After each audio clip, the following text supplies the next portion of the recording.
আগামী অর্থবছরে বিদ্যুৎ জ্বালানি এবং খনিজ সম্পদ খাতে প্রায় ৩৯,০০০ কোটি টাকা বরাদ্দ রাখা হচ্ছে, যা চলতি অর্থ বছরের তুলনায় ৩,৫০০ কোটি টাকা বেশি। এবার জোর দেওয়া হবে বিদ্যুতের সঞ্চালন লাইনের উন্নয়নে। তবে বাজেটে বরাদ্দ যাই হোক, ধাপে ধাপে গ্যাস এবং বিদ্যুতের দাম বাড়বে বলে জানিয়েছেন বিদ্যুৎ জ্বালানি ও খনিজ সম্পদ প্রতিমন্ত্রী নসরুল হামিদ। সুষ্ঠু পরিকল্পনা অনুযায়ী কাজ করলে এই খাতে ভর্তুকি এবং দাম বাড়ানোর দরকার হতো না বলে অভিমত বিশেষজ্ঞদের। বিদ্যুৎ মন্ত্রণালয়ের তথ্য অনুযায়ী দেশে শতভাগ বিদ্যুতায়ন হলেও এই খাতে এখনও চ্যালেঞ্জ কাটেনি। বিদ্যুৎ উৎপাদনের জ্বালানি নিশ্চিত করতে হিমশিম খাচ্ছে সরকার।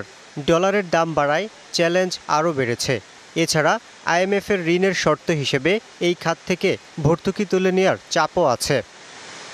এমন পরিস্থিতিতে আসছে বাজেটে বিদ্যুৎ খাতে প্রায় ৩৪,৩৩৬ কোটি টাকা এবং জ্বালানি ও খনিজ সম্পদ খাতে ৪,৪৪৩ কোটি টাকা বরাদ্দ রাখা হচ্ছে, যা বিদায়ী অর্থবছরের তুলনায় ৩,৫০০ কোটি টাকা বেশি।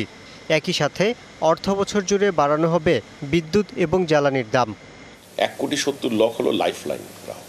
এই ১,৭০,০০,০০০ গ্রাহক, তাদের প্রতি যে বড় ভর্তুকি দেওয়া হয়, এই অর্থের পরিমাণটা অনেক বেশি।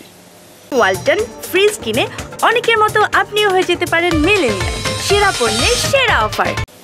যার কারণে আমরা আস্তে আস্তে ভর্তুকির থেকে বেরিয়ে আসবো। আমরা তো ব্যাপকভাবে অ্যাডজাস্টমেন্টে যাচ্ছি।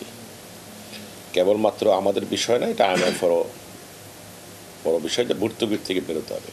প্রতি বছর এই মন্ত্রণালয়ে বাজেটের পরিমাণ বেশি থাকলেও সুষ্ঠু ব্যবহার না থাকায় তা কাজে আসছে না বলে অভিযোগ করছে ক্যাব।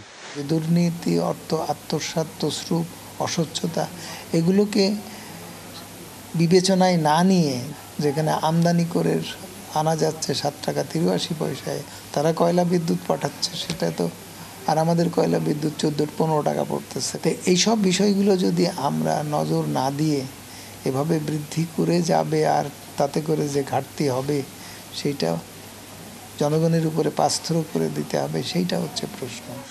জ্বালানি নিরাপত্তা নিশ্চিতে দেশীয় ও বিকল্প জ্বালানি উৎপাদন বাড়ানোর উদ্যোগ জরুরি বলেও মনে করেন বিশ্লেষকরা। Yusuf Rana, DBC news, Dhaka.